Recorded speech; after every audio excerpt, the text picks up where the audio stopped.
السلام عليكم ورحمة الله وبركاته. إن الحمد لله نحمده ونستعينه ونستغفره ونؤمن به ونتوكل عليه ونعوذ بالله من شرور أنفسنا ومن سيئات أعمالنا من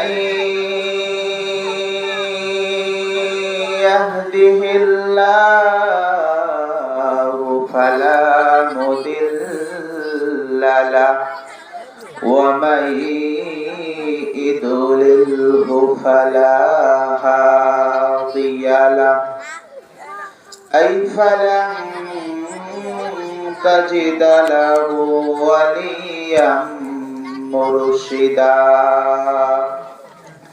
ونشهد أن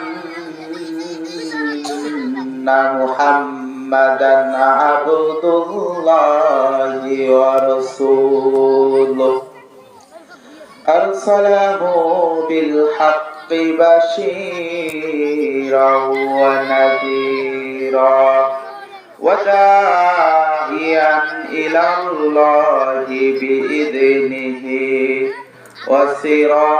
وسراجا منيرا فقد قال الله تعالى في كلامه المجيد وفي فرقانه الحميد أما بعد فأعوذ بالله من الشيطان الرجيم بسم الله الرحمن الرحيم إن الله وملائكته يصلون على النبي يا أيها الذين آمنوا صلوا عليه وسلموا تسليما اللهم صل على وعلى آل سيدنا আলহামদুলিল্লাহ সমস্ত প্রশংসা রব্বে কারীমের দরবারে যে মহান আল্লাহ তাআলা এই জালসুর রহমান বেহেশতের বাগানে আসার এবং বসার তৌফিক দান করিয়াছেন এজন্য আল্লাহ পাকের শুকরিয়া আদায় করি সকলে বলেন আলহামদুলিল্লাহ যে নবীকে সৃষ্টি না করলে আসমান জমিন পাহাড় পর্বত এক কথা আমরা দুইটি চক্ষু দেয়া যাহা দেখি আর না দেখি আল্লাহ রাব্বুল আলামিন কোনো কিছু সৃষ্টি করতেন না এই নবীর ওসিলায় সমস্ত কিছু পেয়েছি এজন্য অন্তরস্থল থেকে দরুদ প্রেরণ করে সকলে বলেন সাল্লাল্লাহু আলাইহি সাল্লাম মুহতারাম হাজিরিন টাইম সংক্ষিপ্ত আমি ভূমিকা যাব না এখানে যারা যারা উপস্থিত আছেন প্রথম কন্যা সন্তানের বাবা কারা হাত তোলেন আলহামদুলিল্লাহ আমি প্রথম কন্যা সন্তানের বাবা আমি মেয়েদেরকে নিয়ে কিছু কথা বলতে চাই ওমা তৌফিক ইল্লা বিল্লাহ অনেকের মেয়ে আছে মেয়েকে বেশি ভালোবাসে না ছেলেকে বেশি ভালোবাসে অথচ মেয়েকে বেশি ভালোবাসতে হবে আপনি যদি বাজার থেকে কোনো খাবার সদাই নিয়ে আসেন বাচ্চা কাচ্চার জন্য সর্বপ্রথম মেয়ের হাতে দিতে হবে এটার নামই ইসলাম কারণ আপনার ছেলে হলে জান্নাতের গ্যারান্টির কথা বলা হয় নাই কিন্তু মেয়ে হলে জান্নাতের গ্যারান্টির কথা বলা হয়েছে আমার মুসলমান ভাইরা আমার, বিশ্বনবী সাল্লাল্লাহু আলাইহি সাল্লাম যখন কোন সফরে যাইতেন সর্বপ্রথম হযরতে ফাতেমা তুজহরা রাদিয়াল্লাহু তাআলা আনহার সাথে সাক্ষাৎ করতেন। বলেন সুবহানাল্লাহ। আমার ভাইরা একটা লম্বা কাহিনী সংক্ষিপ্ত আকারে আমি বলতেছি। একদিন আমার নবীজি ফাতেমার বাড়িতে সাক্ষাৎ করার জন্য গিয়েছে। দরজায় গিয়ে আবার নবী ফাতেমাকে ডাকে, ফাতেমা দরজা খোলো, তোমার বাবা রহমাতাল লিল আলামিন দরজার সামনে এসেছে। আমার চান্দার ভাইরা এই কথা বারবার বলে, কিন্তু এরপরে ফাতেমা দরজা খোলে না। একবার না, দুইবার না, বারবার ডাকে। কিছুক্ষণ পর ভিতর থেকে শব্দ, আব্বা গো, ও আমার আব্বা। বাবার সামনে যেই পরিমাণ পর্দা করতে হবে ওই পরিমাণ পোশাক আমি ফাতেমার শরীরে নাই। আব্বা কেমনে দরজা খুলবো, আমার শরীরে ওই পরিমাণ পোশাক নাই যেই পরিমাণ পোশাক পরে বাবার সামনে আসতে হয়। অপরদার মা বোনেরা একটু গভীর মনোযোগ শুনে, আজকাল আমাদের স্ত্রীর তো পোশাক একটা থাকতে আর একটা বাইনা করে, কথা কি ঠিক কিনা? যেখানে পোশাক বাবার সামনে আসবে এই পরিমাণ পোশাক মেয়ের শরীরে না। এবার আমার নবী ফাতেমাকে বলল, ফাতেমা দরজাটা খুলো। আমার নবীজির শরীরে যে চাদরটা ছিল ওই চাদরটা জানানোর ফাঁক দিয়ে দিলেন। আমার মুসলমান ভাইরা এবার জানানোর ফাঁক দিয়ে যখন ফাঁক দিয়ে চাদরটা দিয়ে দেয়, ওই চাদরটা পেঁচাইয়া খাতেনে জান্নাত হযরতে ফাতেমা তুজহরা রাদিয়াল্লাহু তাআলা আনহা নবীজির সামনে আসে। এবার নবীজি এবং ফাতেমা দুইজন মিলে কথোপকথন করতেছে। আমার নবীজির কণ্ঠ শুনে হযরতে হাসান এবং হুসাইন ঘুমায়া ছিল। নবীজির কথা শুনে ঘুম থেকে জাগ্রত হয়ে আমার নবীকে জড়িয়ে ধরেন আর বলেন, নবী গো, আজকে একটা বিচার করতে হবে। আমরা শুনেছি আপনি রাহমাতাল লিল আলামিন, আজকে বিচার করতে হবে। আমার নবীজি বলে, কি বিচার করব? হাসান হুসাইন বলো, কি বিচার শুনতে চাও? যখন বলতেছে আজকে বিচারটা সাধারণ বিচার না, আজকে বিচার করতে হবে আপনার মেয়ে কলিজার টুকরা, এর বিচার করতে হবে। বলে, আমার মেয়ে কি করছে? যখন বলতেছে, নানা গো, আপনার মেয়ে আমাদের 3 দিন যাবত পর্যন্ত কোনো খাবার দেয় না। ও নানা, বলো আমাদের কি অন্যায়, কেন আমাদের খাবার দেয় না? এই কথা যখন বলে আমার নবীজি কেঁদে দিলেন। কেঁদে হাসান হুসাইনকে বুকে জড়াইলেন, আমার বুকে আয়।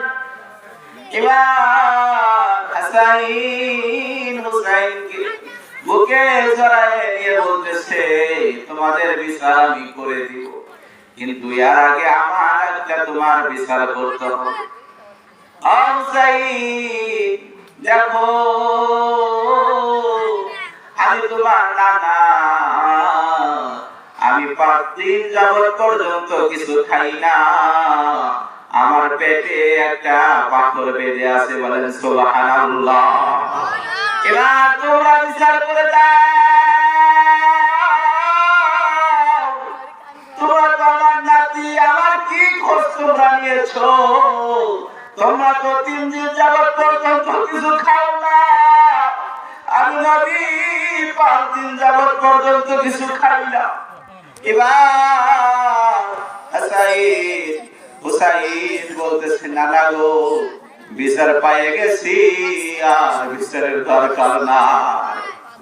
এমন নবী ছিলেন, উম্মতের জন্য এত কষ্ট করছে।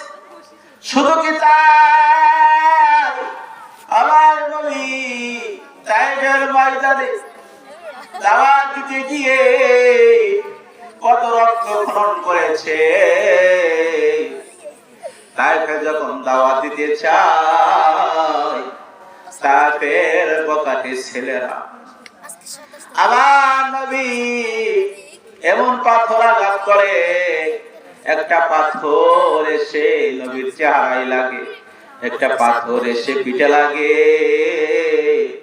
নবীর শরীর দিয়ে রক্ত ফিঙ্কি দিয়ে পড়তেছে।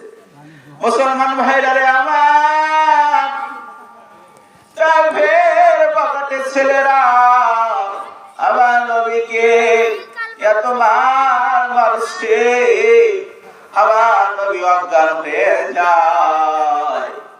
আমার নবী তায়েফের লোকেদেরকে বলে, আরে তোরা কি জানোস না, আমার মা নাই, আমার বাবা নাই, আমার মানুষ না, আমার মা নাই, আমার বাবা নাই। কিন্তু তায়েফের নিষ্ঠুর বকাটে ছেলেরা এরপরে মানে নাই, একবার না, 2 বার না, আমার নবী 3 বার বেহুশ হয়ে গিয়েছে। বেহুশ হয়ে যাওয়ার পর জাত সাহাবী লোকদেরকে বললো, ও তায়েফের ছেলেরা, এই মানুষটা তো তোমাদের কোনো ক্ষতি করে নাই, এই মানুষটার কাছে তোমরা কোনো টাকা পাইবা না, পয়সা পাইবা না, কেন এই মানুষটাকে মারো? এই মানুষটা তোমাদের কি ক্ষতি করছে? লোকগুলোর মায়া হলো, লোকগুলো চলে গেল, কিন্তু আমার নবীজি অজ্ঞান হয়ে গেলেন, আর কোনো কথা বলেন না। এবার জাত সাহাবী নবীকে ডেকে ডেকে বলে, নবী গো, ও নবী মাথা উঠান, লোকগুলো চলে গিয়েছে, কিন্তু আমার নবী কোনো কথা বলেন না। জাত সাহাবী কেঁদে কেঁদে বলে, আল্লাহ, আমার নবীকে কি ঈসা আলাইহিস সালামের মতো আসমানে তুলে নিলেন, আল্লাহ আমার নবীকে ফিরে দাও। জাত সাহাবী কান্না করতেছে। কিছুক্ষণ পর নবীজির জবান থেকে বের হয়, ইয়া উম্মতি, ইয়া উম্মতি, বলেন সুবহানাল্লাহ। জাত সাহাবী বলেন, নবী গো, আপনার উম্মতেরা আপনাকে কত প্রহার করেছে, মারধর করেছে, এরপর আপনি উম্মতকে বলেন না, উম্মত বলেন না। তখন আবার নবী বলে, যায় রে, এরা আমার চিনে নাই, এমন একটা সময় আসবে আমাকে চিনবে। আমি কথা বলতে পারতেছি না, তায়েফের বকাটে ছেলেরা এত প্রহার করেছে, এত মারধর করেছে, আমার পানির পিপাসা লাগছে, যাও পারবানি আমাকে 1 গ্লাস পানি পান করাও। জাত সাহাবী তায়েফের ঘরে ঘরে গিয়ে বলে, কেউ আসনি, নবীর নামে একটু পানি দিবানি? কেউ পানি দেয় না, আমার নবীর নামে কেউ পানি দেয় না। সবাই বলে, মুহাম্মদ পাগল, মুহাম্মদ পাগল, পাগলকে পানি দেওয়া যাবে না, মুহাম্মদ রবকে যদি পানি দেই আমাদের লিদারা মাহজুর করবে, আমরা পানি দিব না। যার সাহাবী কেঁদে কেঁদে বলে আল্লাহ, যার ওসিলায় আসমান বানাইলা জমিন বানাইলা, এই মানুষটাকে তারা পানি দেয় না, এরা কি পুরা কবাইলা নাকি ভালো কবাইলা? যার সাহাবী নবীর কাছে গিয়ে বলে নবী গো, তাদের মানুষরা আপনার নাম শোনা মাত্র ওই ঘরগুলো লক করে দিল, দরজা বন্ধ করে দিল, কেউ আপনারে পানি দিল না। আমার নবী কেঁদে কেঁদে বলে সাইদ রে, আজকে যদি আমার মা থাকতো বাবা থাকতো, এই মানুষগুলো কি পারতো আমাকে পানি না দিতে? এবার সলমান ভাইরা রে আমার, যার মা নাই সেই বুঝে মা হারার কত বেদনা, যার বাবা নাই সেই তো বুঝে বাবা হারার কত বেদনা। আমি এখন বাবা হারাইছি, এখন বুঝি বাবা হারার কি বেদনা। যখন মাদ্রাসায় থেকে আসতাম আমার বাবা আমার চেহারার দিকে তাকাইতো আর বলতো হাফিজ তোমার চেহারা নষ্ট হয়ে গিয়েছে। বাবা বাজারে গিয়ে দুধ আনতে, মাছ আনতো, ভালো মন্দ খাওয়াইতো, ওই বাবা তো আর নাই, এই কথা কেউ বলে না। আমার নবী বাপ ছিলেন। একদিন মা আমিনাকে বলেন, মা গো, সবার বাবা কোলে নেয় মজা কিনা যায়, আমার কি বাবা নাই? মা আমিনা বলে তোমার বাবা সফরে গিয়েছে। বলে কয়দিন থাকবে সফরে? আমার বাবা কি আসবে না? একদিন বন্ধুদের সাথে খেলা করতে যায়, সকলের বাবা আসে, মজা কিনা যায়, কোলে নেয়, চুমা দেয়। নবীজি বাইনা ধরে আজকে যদি আমার বাবা না আসে আমি এখান থেকে যাব না। সবাই চলে আসলো, কিন্তু নবী মুহাম্মদ খেলা করে আর চলে আসে না, কান্না শুরু করে যায়। বলে আজকে আমি যাব না, যতক্ষণ পর্যন্ত আমার বাবা না আসবে আজকে আমি যাব না। সন্ধ্যা গড়ায় যায়, মা আমিনা প্রত্যেকের বাড়িতে গিয়ে বলে আমার ছেলে মুহাম্মদকে দেখছনি? এক বন্ধু বলতেছে আপনার ছেলেকে দেখছি পাহাড়ের উপরে, কেটে কেটে বলতেছে আব্বা, ও আমার আব্বা, আব্বা আব্বা বলে কাঁদতেছে।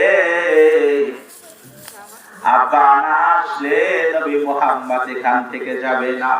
মুসলমান ভাইরা আমার, মা আমিনা সেখানে গিয়ে বলতেছে চলো বাড়িতে চলো। আমার নবী বলে বাড়িতে যাব না। বলো আমার আব্বা কোথায় মা? তখন সেই দিন আমিনা বলে তোমার আব্বা মারা গিয়েছে, ইন্তেকাল করেছে। যদি তোমার আব্বাকে দেখতে চাও আগামীকাল যাইতে হবে, ওইখানে গেলে তোমার আব্বার কবর আমি দেখায় নিয়ে আসবো। বলেন সুবহানাল্লাহ। বিশাল কাহিনী, সংক্ষিপ্ত আকারে শেষ করতে পারলাম না। আমার জন্য দোয়া করবেন, আমি যেন দুই একটি কথা আপনার সামনে বলতে পারি। আর সর্বোপরি শেষ কথা হলো, সামনে মাহে রমজান আসতেছে, আমরা সকলে নিয়াত করি 30টা রোজা যেন আল্লাহ রাব্বুল আলামিন আমাদের সবাইকে আমল করার তৌফিক দান করে। আল্লাহুম্মা আমিন। হাদিস শরীফে এসেছে মান সামা রমাদানা ঈমানান ইহতিসাবান গুফরা লাহু মা তাকাদ্দামা মিন যামবি।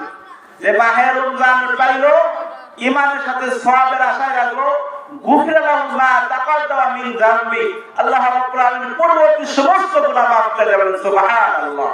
এজন্য আমরা মাহে রমজান রোজা রাখবো। সবাই নিয়ত আছে তো? সবাই নিয়ত করবেন। ভালো কাজে নিয়ত করলেই নেকি লেখা শুরু হয়, আর খারাপ কাজ যে পর্যন্ত না করবে ওই পর্যন্ত তার গুনাহ লেখা হয় না। এজন্য আমরা এখন নিয়ত করি মাহে রমজানের রোজা রাখবো। সবাই নিয়ত করেন, সবাই দুই হাত তুলেন, আমরা নিয়ত রাখবো। আল্লাহুম্মা আমিন। আল্লাহ আমাদের সবাইকে 30টা রোজা রাখার তৌফিক দান করুন। সবাই আল্লাহুম্মা আমিন। আসসালামু আলাইকুম ওয়া রাহমাতুল্লাহি ওয়া বারাকাতুহু।